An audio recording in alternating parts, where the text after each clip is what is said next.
Hello guys, आज हम पढ़ने वाले हैं फिजिक्स और केमिस्ट्री में यूज होने वाली यूनिट्स और उन यूनिट्स के कन्वर्जन।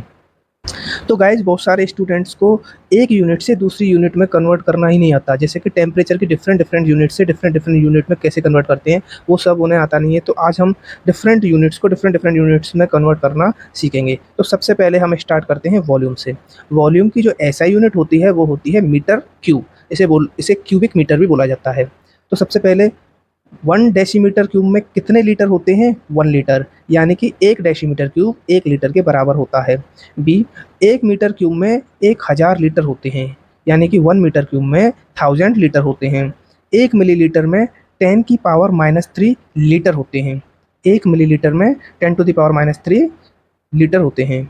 1 सेंटीमीटर क्यूब में 10⁻³ लीटर होते हैं, यानी कि 1 millilitre equals to 1 centimetre cube. Guys, अब हम बात करते हैं टेम्परेचर की।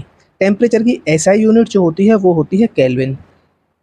अब टेम्परेचर में 3 यूनिट्स को ध्यान में रखते हुए फ़ारेनहाइट, डिग्री सेल्सियस और केल्विन, इन तीनों का ही इंटरचेंज पूछा जाता है कि डिग्री सेल्सियस दे दिया तो फ़ारेनहाइट में कैसे चेंज करेंगे, डिग्री सेल्सियस दे दिया तो केल्विन में कैसे चेंज करेंगे, केल्विन दे दिया तो फ़ारेनहाइट में कैसे चेंज करेंगे, फ़ारेनहाइट दे दिया तो केल्विन में कैसे चेंज करेंगे। ये सारी चीज़ें हम कन्वर्ट करना सीखेंगे।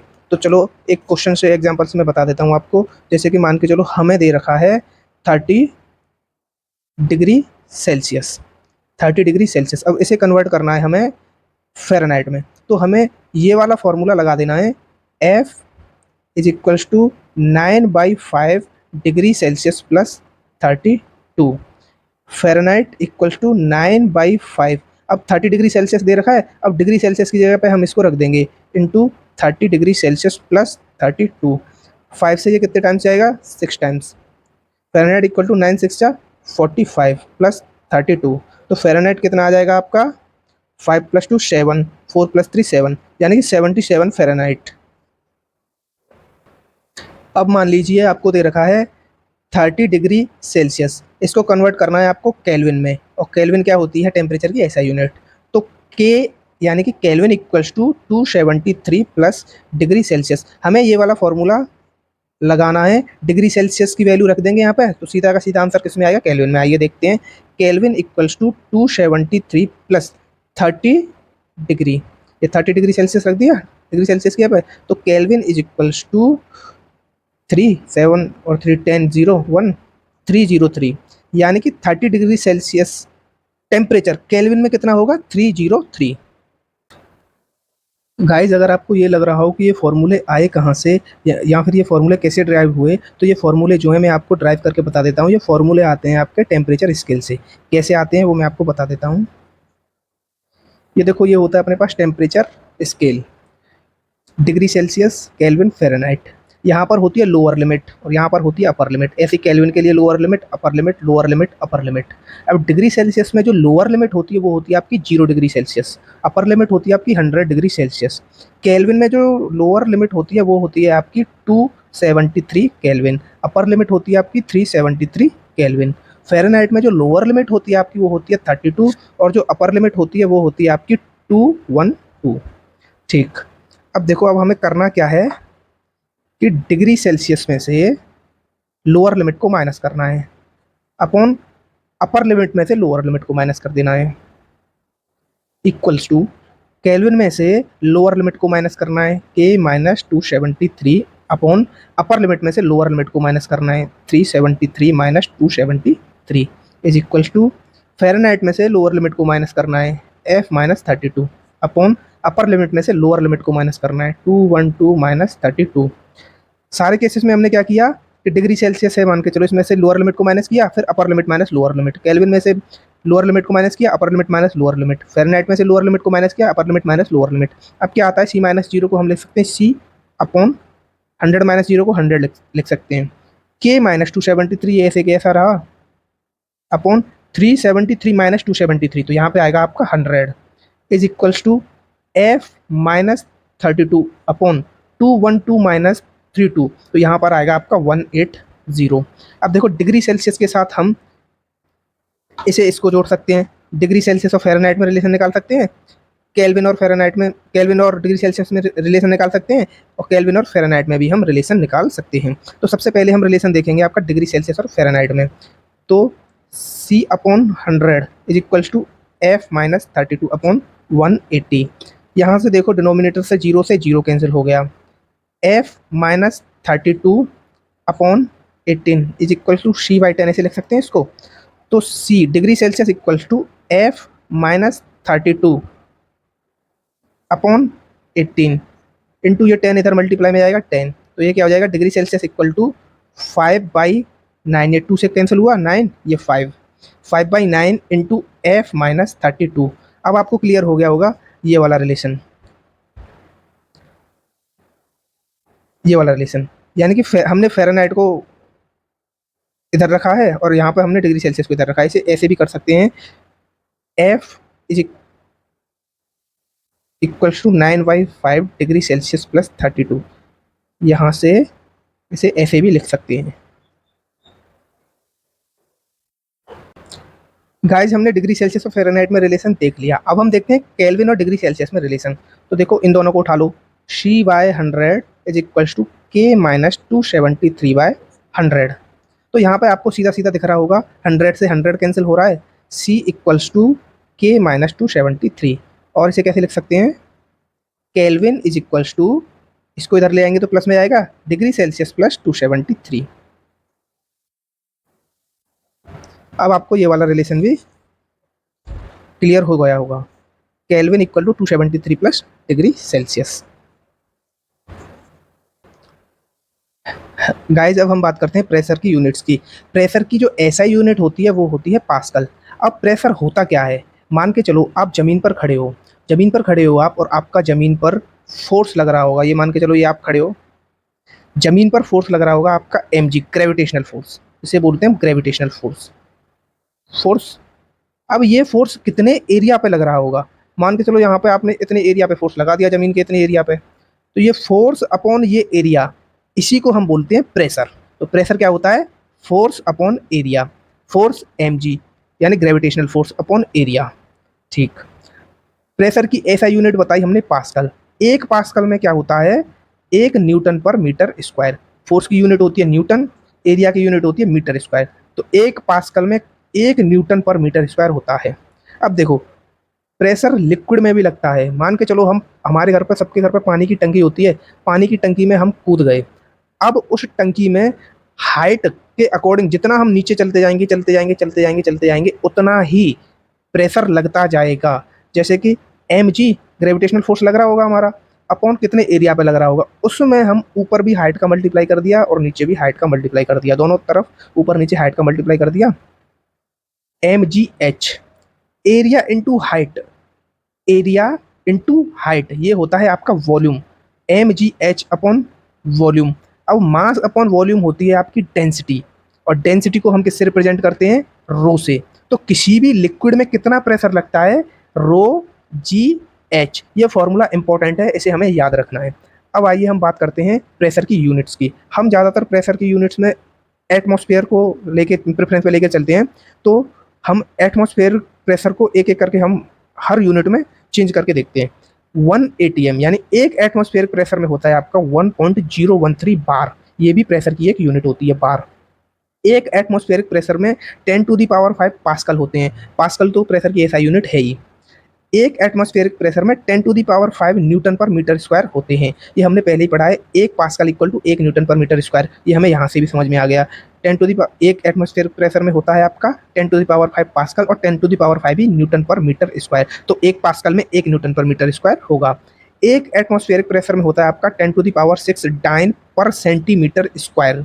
एक एटमॉस्फेरिक प्रेशर में होता है आपका 760 टॉर, ये डाइन पर सेंटीमीटर स्क्वायर, ये भी प्रेशर की यूनिट है, टॉर भी प्रेशर की यूनिट है। एक एटमॉस्फेरिक प्रेशर में होता है आपका 760 मिलीमीटर ऑफ मरकरी और 76 सेंटीमीटर ऑफ मरकरी, ये दोनों भी प्रेशर की ही यूनिट हैं। अब एक यूनिट से मान के चलो हमें बार से एटीएम में चेंज करना है, पास्कल से एटीएम में चेंज करना है, तो एक पास्कल में कितने एटीएम होंगे, तो ये मैं आपको बहुत ही आसानी से एक बार करके दिखा देता हूँ, उसके बाद आप अपने आप करना सीख जाएंगे। जैसे कि मान के चलो एक एटीएम में होते हैं आपके 10⁵ पास्कल। ठीक, लेकिन हमें पता करना है कि 1 पास्कल में कितने एटमॉस्फेरिक प्रेशर होता है, कितने एटीएम होते हैं। तो सबसे पहले क्या करना होता है हमें कि हमें 1 पास्कल की वैल्यू निकालनी है। तो पास्कल को आप लेफ्ट साइड पे लिख लो, यानी कि 10 to the power 5 pascal is equals to 180 M atmospheric pressure.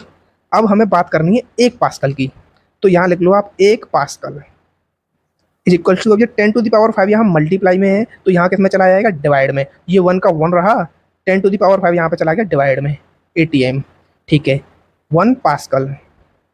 अगर आपने मेरा पहला वाला वीडियो देखा होगा तो डिनोमिनेटर में अगर यूनिट पावर जो है पॉजिटिव में है, डिनोमिनेटर में अगर पावर पॉजिटिव में है तो इसको हम न्यूमरेटर में लिखेंगे तो पावर का साइन उल्टा हो जाएगा, यानी कि पावर क्या चली जाएगी, नेगेटिव में। तो 1 ऊपर है ही न्यूमरेटर में पहले से, इंटू 10 टू द पावर -5, क्योंकि पावर यहाँ पर डिनोमिनेटर में क्या है, पॉजिटिव में है। अब ऊपर गई है तो पावर क्या हो जाएगी, नेगेटिव में। पावर का साइन चेंज हो जाएगा, पावर तो वही रहेगी, पावर का साइन चेंज हो जाएगा, एटीएम। अब इसको हम क्या लिख सकते हैं, 1 pascal is equal to 10 to the power 5 -5 ATM.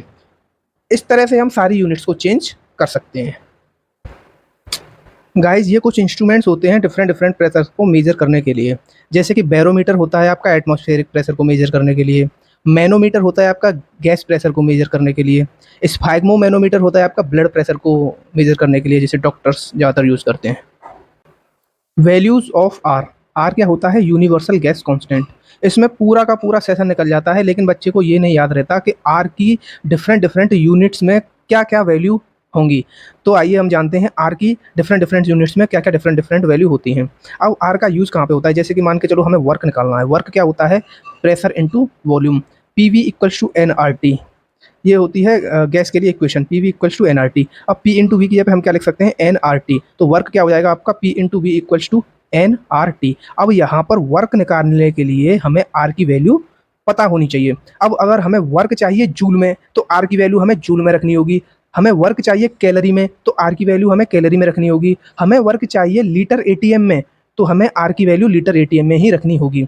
जैसे कि आर की वैल्यू होती है 8.314 जूल पर केल्विन पर मोल, और 8.314 को हम लिख देते हैं 25/3। अब देखो हमें वर्क चाहिए जूल में तो आर की वैल्यू क्या लिख देंगे हम, 8.314 और 25/3, ये हो गई जूल में वैल्यू।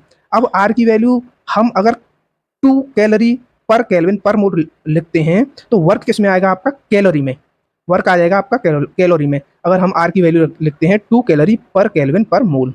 अगर हमें वर्क चाहिए लीटर एटीएम में तो आर की वैल्यू हम रखेंगे 0.0821 लीटर एटीएम पर मोल पर केल्विन, और इस 0.0821 को हम डायरेक्टली 1/12 भी लिख देते हैं, जिससे कि हमें आर की वैल्यू लीटर एटीएम में रखते ही वर्क भी किस में मिल जाएगा, हमें वर्क लीटर एटीएम में मिल जाएगा। गाइस, अब हम बात करते हैं V R M S, V average, V M P in metre per second. ये क्या होती हैं, इन्हें हम पढ़ते हैं काइनेटिक थ्योरी ऑफ गैसेस में। ये क्या होती है, गैस की स्पीड्स होती हैं। जैसे वी आर एम एस का मतलब होता है root mean square speed, V average average speed, V M P most probable speed. अगर हमें ये तीनों की तीनों स्पीड्स किस में चाहिए, मीटर पर सेकंड में, तो देखो वी आर एम एस का फॉर्मूला होता है आपका √3RT/m। वी एवरेज का फॉर्मूला होता है आपका √8RT/πm। मोस्ट प्रोबेबल स्पीड का फॉर्मूला होता है आपका √2RT/m। अगर हम इन तीनों फार्मूलों को ध्यान से देखें तो इन तीनों फार्मूलों में आर आर आर आ रहा है और टेम्परेचर टी टी। एम जो है गैस का मोलर मास होता है, पाई एक कांस्टेंट हो गया, 382 कांस्टेंट हो गए, एम गैस का मोलर मास होता है। तो हमें इन तीनों फार्मूलों में क्या क्या वेरिएबल देखने को मिलेगा, आर की वैल्यू और टेम्परेचर। अगर हमें ये तीनों की तीनों स्पीड जो है मीटर पर सेकंड में ही चाहिए तो हमें टेम्परेचर की वैल्यू रखनी होगी आपको केल्विन में, और आर की वैल्यू रखनी होगी हमें जूल में, और आर की वैल्यू जूल में होती है 8.314 जूल पर केल्विन पर मोल, और इसे हम सीधा सीधा लिख देते हैं 25/3। इन चीज़ों में हमें ये मीटर पर सेकंड में निकालने के लिए इस चीज़ में बच्चे बहुत कंफ्यूज होते हैं, और ये छोटी छोटी चीज़ें ही हमें आगे चल के बहुत परेशान करती हैं, तो इसलिए हम इन्हें अभी क्लियर कर लेते हैं। मीटर पर सेकंड में निकालने के लिए आर की वैल्यू क्या रखनी होगी, जूल में, और टेम्परेचर केल्विन में। अब बात कर लेते हैं हम मास कन्वर्जन की। तो देखो सबसे पहले हम क्या करते हैं, मास को हम ज़्यादातर किसमें लिखते हैं, ग्राम में। 1 kg में होते हैं आपके 10⁻³ ग्राम, यानी कि 1 किलो में होता है आपका 1000 ग्राम। 1 AMU एटॉमिक मास यूनिट, इसमें आपके 1.67 × 10⁻⁻24 ग्राम होते हैं। एक टन में आपके 1000 किलोग्राम होते हैं, यानी कि किलो और आ गया 1000 किलोग्राम, तो 10⁶ ग्राम हो जाएंगे। 1 पाउंड में, 1 पाउंड में 453.6 ग्राम होते हैं। एक ग्रेन में 65 इंटू 10⁻³ ग्राम होते हैं। हमने इनकी सब की value KG, AMU, ton, pound, grain, इन सब की वैल्यू हमने ग्राम में निकाल के रख ली। अब हमें ये ज़्यादातर फिजिक्स में, केमिस्ट्री में ज़्यादातर चीज़ें जो होती हैं ग्राम में ही दी होती हैं, जैसे कि mole, mole equal to mass upon molar mass. तो यहाँ पे भी ये मास किस में लेना होता है, हमें ग्राम में। इसी तरह से हमें, और अगर हमें इसे कन्वर्ट करना है, जैसे मान के चलो ग्राम से केजी में, तो जो पहले वाला तरीका मैंने बताया था, ग्राम को आप सबसे पहले क्या करेंगे, लेफ्ट में लिख लेंगे और 1 केजी को राइट में लिख लेंगे। अब यहाँ पर जो 10⁻³ जो है, इधर की साइड किस में आ जाएगी, पॉजिटिव में, तो इधर जाके नेगेटिव में हो जाएगी, यानी कि 1 ग्राम में 10⁻³ किलोग्राम हो जाएंगे। ठीक ऐसे ही इन सारी यूनिट्स को भी हम कन्वर्ट कर लेंगे। अब देखो हम याद रखते हैं इन सारी चीज़ों को, जैसे कि all the values of 10⁻+n, all the values of 10⁻⁻n, ये चीज़ें हमें डायरेक्टली पूछ ली जाती हैं क्वेश्चंस में, और फिर हम वहाँ पे बैठे रहते हैं, हमें यही नहीं पता होता डेसी क्या होता है, पिको क्या होता है। जैसे कि इस तरह से पूछा जाता है, क्वेश्चन में दे दिया जाएगा कि आपको 10 डेसीमोलर कोई सब्सटेंस दे दिया। अब हमें डेसी पता हो, ये मोलर तो मोलरिटी हो ही जाएगी, डेसी पता हो तो हम ये इस वैल्यू को हम पहचान पाएंगे। अब ये दे दिया जाएगा आपको 100 डेसीमोलर, हमें ये डेसी ही नहीं पता, तो हम ये 100 का इनका 10 का क्या करेंगे, डेसी की वैल्यू होती है 10⁻⁻1, तो इसकी क्या वैल्यू हो जाएगी आपकी, डेसीमोलर की वैल्यू क्या हो जाएगी, 10 इंटू 10⁻⁻1 मोलर। और ये पावर 1 है, ये -1 है, तो ये क्या हो जाएगी, वैल्यू कट जाएगी, क्या हो जाएगी, 1 हो जाएगी, 1 मोलर। तो ये सीधा का सीधा हमें 1 मोलर ही दे रखा है। अब देखो इनकी बात कर लेते हैं, और दी वैल्यू ऑफ 10⁻n, यानी कि +n की बात करते हैं, तो 10⁻1 को बोलते हैं हम डेका, 2 को बोलते हैं हम हेक्टा, 3 को बोलते हैं हम किलो, 6 को बोलते हैं हम मेगा, 9 को बोलते हैं हम गीगा, 12 को बोलते हैं हम टेरा, 15 को बोलते हैं हम पेटा, और 18 को बोलते हैं हम एक्सा। देखो यहाँ से चलेगा आपका 1 2 3, उसके बाद ये 3 के मल्टीपल्स में चलती जाएंगी, 3 6 9 12 15 18। एक बार और इसे हम देखते हैं, डेका, हेक्टा, क्लो, मेगा, गीगा, टेरा, पेटा, एक्सा, यानी कि एक बार चलेंगी ये 1 2 3, उसके बाद 3 के मल्टीपल्स में चलती जाएगी, 3 6 9 12, 3 6 9 12 15 18। अब सारी वैल्यू हम पढ़ते हैं, all the value of 10⁻⁻n, तो 10 की पावर -1 को बोलते हैं डेसी, -2 को शेंटी, -3 को मिली, -6 को माइक्रो, -9 को नैनो, -12 को पिको, -15 को फेमटो, और -18 को एटो। यहाँ पर भी ठीक उसी प्रकार चलेंगी ये वैल्यू, 1 2 3, उसके बाद 3 के मल्टीपल्स में, 3 6 9 12 15 18, deci, centi, milli, micro, nano, pico, femto, atto. जैसे बोलते हैं ना मिलीमीटर, यानी कि 10⁻³ metre, centimetre 10⁻² metre, decimetre 10⁻⁻1 metre. अब बात करते हैं हम डेंसिटीज की। तो डेंसिटी क्या होता है, डेंसिटी होता है आपका मास अपॉन वॉल्यूम, कितना मास डिवाइडेड बाय कितना वॉल्यूम, ये होता है आपका सीधा सीधा डेंसिटी का फॉर्मूला। अब बात करते हैं वेपर डेंसिटी की। वेपर डेंसिटी क्या होती है, मॉलिक्यूलर वेट और मोलर मास डिवाइडेड बाय 2, ये होती है आपकी वेपर डेंसिटी। ये फॉर्मूले हमें सीधे के सीधे याद रखने हैं, इससे हम इन चारों फॉर्मूले से हमारे डेंसिटी के जितने भी क्वेश्चन होते हैं वो सारे सॉल्व हो जाएंगे। अब बात करते हैं हम स्पेसिफिक ग्रेविटी और रिलेटिव डेंसिटी। स्पेसिफिक ग्रेविटी को ही हम क्या बोलते हैं, रिलेटिव डेंसिटी। इसका मतलब क्या होता है, ये सिर्फ और सिर्फ किसके लिए होती है, लिक्विड्स के लिए। Density with respect to water और लिक्विड्स, जैसे कि मान के चलो किसी भी सब्सटेंस की डेंसिटी है आपके पास 2, और हमें निकालनी है स्पेसिफिक ग्रेविटी और रिलेटिव डेंसिटी। तो रिलेटिव डेंसिटी किसके रेस्पेक्ट में निकाल लेंगे हम, वाटर की डेंसिटी से इसे हम डिवाइड कर देंगे, डिवाइडेड बाय वाटर की डेंसिटी। तो ये क्या निकल आएगी, स्पेसिफिक ग्रेविटी और रिलेटिव डेंसिटी। स्पेसिफिक ग्रेविटी और रिलेटिव डेंसिटी किसके लिए होती है, only for liquids, density with respect to water have no unit.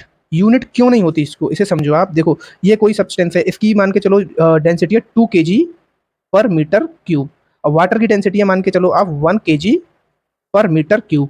तो केजी पर मीटर क्यूब, केजी पर मीटर क्यूब, दोनों ही यूनिट्स क्या हो जाएंगी, कट जाएंगी, और यूनिट्स कट गई तो इसकी कोई भी यूनिट नहीं होती है। स्पेसिफिक ग्रेविटी और रिलेटिव डेंसिटी की कोई यूनिट नहीं होती है।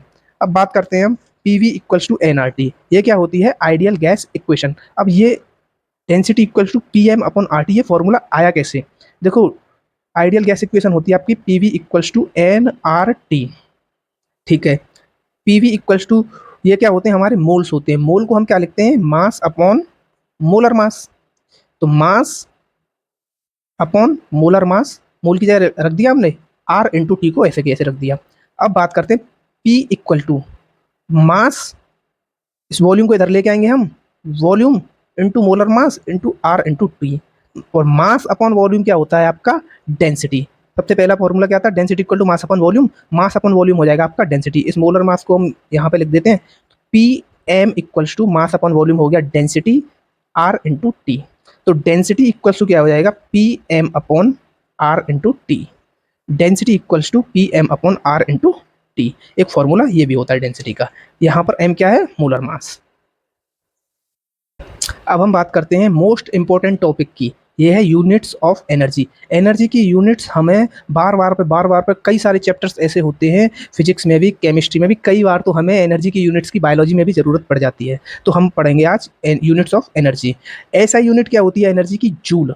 हमें एनर्जी की यूनिट की ज़्यादातर ज़रूरत जूल में ही पड़ती है। तो इसलिए हम जितनी भी एनर्जी की यूनिट्स होती हैं उन्हें हम जूल में कन्वर्ट करके रखते हैं। जैसे कि सबसे पहली एनर्जी की यूनिट है किलो वाट आवर, तो इसकी वैल्यू होती है जूल में 3.6 इंटू 10⁻6 जूल। दूसरी वैल्यू है आपकी 1 litre ATM, 101.3 joule. 1 litre ATM में कितने जूल होते हैं, 101.3 जूल। 1 लीटर बार में कितने जूल होते हैं, 100 जूल। 1 कैलोरी में कितने जूल होते हैं, 4.18, और इसे हम सीधा लिख देते हैं 4.2 जूल। 1 अर्ग में कितने जूल होते हैं, 10⁻7 जूल। 1 रिडबर्ग में कितने जूल होते हैं, 2.18 इंटू 10⁻18 जूल। 18 और यहाँ पर भी -18। 1 रिडबर्ग में कितने जूल होते हैं, 2.18 इंटू 10⁻18 जूल। 1 इलेक्ट्रॉन वोल्ट में कितने जूल होते हैं, 1.6 इंटू 10⁻19 जूल। इलेक्ट्रॉन का चार्ज कितना होता है, -1.6 इंटू 10⁻19। और 1 इलेक्ट्रॉन वोल्ट में कितने जूल होंगे, 1.6 इंटू 10⁻19 जूल। अब देखो हमने सारी वैल्यूज को किस में पढ़ लिया है, जूल में। अब अगर हम ये पूछें 1 जूल में कितने लीटर बार होते हैं, तो इसे कैसे कन्वर्ट करते हैं, ये हमने पहले भी देखा है, एक बार और देखते हैं। जैसे कि हमें पता है 1 लीटर बार में होते हैं आपके 100 जूल। अब हमें क्या करना है, 1 जूल में कितने लीटर बार होते हैं वो पता करना है। तो सबसे पहले क्या करेंगे हम, इसको जो जूल को लेफ्ट साइड लिख लो आप, 100 joule is equals to 1 litre bar. ठीक, अब इस 100 को मैं इधर ले जाता हूँ नीचे, तो 1 जूल इज इक्वल्स टू 1, ये 1 लीटर बार यहाँ पे होगा ही होगा, अपॉन 100। ठीक, 1 जूल इक्वल्स टू 1 लीटर बार। अब इस 100 को मैं ऊपर लिखूंगा तो क्या लिख सकता हूँ मैं इसको, इंटू 10⁻²। ये 100 जो होगा ये 10⁻2 ही तो होगा, इसको ऊपर ले जाऊंगा मैं, न्यूमरेटर में ले जाऊंगा, 10⁻2 हो जाएगा। तो 1 joule equals to 10⁻2 litre bar. Guys हमें पता है 1 अर्ग में 10⁻7 जूल होते हैं। अब हमें यह पता करना है कि 1 जूल में कितने अर्ग होते हैं। तो हम सबसे पहले लिख लेंगे 1 अर्ग इक्वल्स टू 10⁻7 जूल। हमें पता करना है कि 1 जूल में कितने अर्ग होंगे। तो सबसे पहले 10⁻7 जूल को आप लेफ्ट में लिख लो, 10⁻7 जूल इज इक्वल्स टू 1 अर्ग।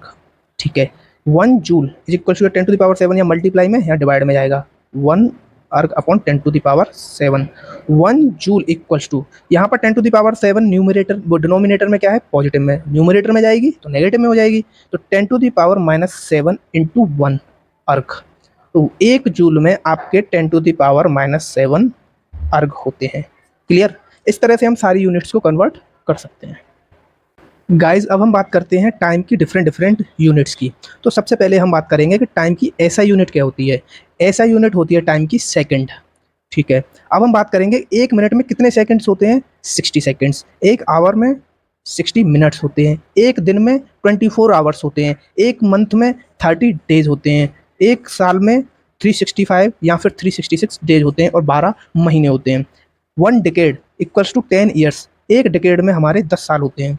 1 सेंचुरी 10 डिकेट्स। 1 सेंचुरी में कितने डिकेट्स होते हैं, 10 डिकेट्स होते हैं। 1 millennium equals to 10 century. 1 millennium में 10 सेंचुरी होती हैं। अब हमें कई बार क्या होता है, क्वेश्चन में दे दिया जाता है 1 डेकेड में एक डिकेड में मतलब 1 डिकेड दे दिया जाएगा और आंसर दे रखा हुआ होगा आपका ईयर्स में। तो हमें यही नहीं पता कि 1 डिकेड में कितने ईयर्स होते हैं, तो हम सवाल को बिल्कुल भी नहीं कर पाएंगे। तो हमें सबसे पहले ये सारी चीज़ें पता होनी चाहिए कि 1 डिकेड में 10 ईयर्स होते हैं। Conversion of units of time.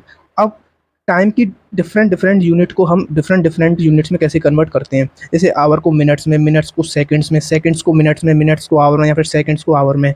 हम ये चीज़ सीखेंगे कि हम इन्हें डायरेक्टली जल्दी से ट्रिक से कैसे कन्वर्ट कर लेते हैं। तो हमारे पास ट्रिक है आपकी HMS। इसका ट्रिक का इस ट्रिक के दो मतलब हैं। पहला मतलब क्या है इसका, H stands for hour, M stands for minutes and S stands for seconds.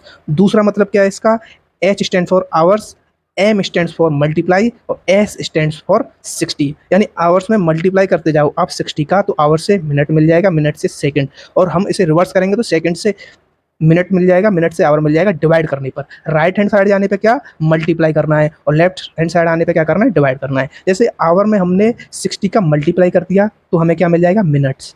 Minutes में हमने 60 का मल्टीप्लाई कर दिया तो हमें मिल जाएंगे सेकंड्स। और मान के चलो हमें सेकंड से मिनट में आना है, मिनट से फिर से आवर में आना है, तो सेकंड में हम 60 का डिवाइड कर देते हैं तो हम मिनट्स में आ जाएंगे, और मिनट्स में हम 60 का डिवाइड कर देते हैं तो हम आ जाएंगे आवर्स में। देखो आवर होती है बड़ी यूनिट, और मिनट हो गई छोटी यूनिट, और सेकंड हो गई मिनट से भी छोटी यूनिट। तो आवर से मिनट में जाना है, यानी बड़ी से छोटी यूनिट में जाना है तो हम मल्टीप्लाई करते जाते हैं, और छोटी यूनिट से बड़ी यूनिट में आना है तो हम डिवाइड करेंगे। ठीक है, अब हमारे पास कुछ एग्जांपल्स हैं, उन्हें करके देखते हैं। ये convert 2 hours into minutes and seconds. हमें दे रखे हैं 2 आवर्स। अब आवर से हमें किस में जाना है, मिनट में जाना है, HMS। आवर से जाना है हमें मिनट में, फिर मिनट से सेकंड में जाना है। तो हम क्या करेंगे, मल्टीप्लाई किसका, 60 का। आवर्स 2 आवर्स से हमें किस में जाना है, पहले जाना है मिनट में, इंटू 60। 62 जा 120 क्या हो जाएंगे आपके पास, मिनट्स। तो 2 आवर्स में 120 होते हैं मिनट्स। अब इसमें भी हम 60 का मल्टीप्लाई कर देते हैं तो हमारे हमें क्या मिल जाएंगे, सेकंड्स। 0 0 6 2 जा 12 की 2 कैरी 1 6 72 हंड्रेड्स क्या हो जाएंगे, सेकंड्स। अब हमें कन्वर्ट करना है 3 seconds into minutes and hours. अब सेकंड से मिनट में और मिनट से फिर आवर में आना है तो हमें क्या करना पड़ेगा, डिवाइड करना पड़ेगा। जैसे कि 3 सेकंड दे रखे हैं हमें। अब इसको किस में करना है, हमें मिनट में करना है। तो 3/60 1/20 क्या हो जाएंगे आपके पास, मिनट्स। 3 सेकंड्स में कितने मिनट होते हैं, 1/20। अब इसको भी हम डिवाइड कर देते हैं 60 से, तो हमारे पास क्या आ जाएंगे, आवर्स। तो 1/20 डिवाइडेड बाय 60, 1/6 2 12, ये आ जाएंगे हमारे पास आवर्स। 3 सेकंड्स में इसको 3 को डिवाइड किया हमने 60 से, मिनट आ गए 1/20। अब मिनट को किस में कन्वर्ट करना है, आवर्स में। क्या करेंगे, डिवाइड 1/20 में डिवाइड कर दिया 60 का, 1/1200 आवर्स आ गए। Thank you. अगर गाइस आपको मेरा वीडियो हेल्पफुल लगा हो तो प्लीज़ वीडियो को लाइक करें, चैनल को सब्सक्राइब करें। Thank you.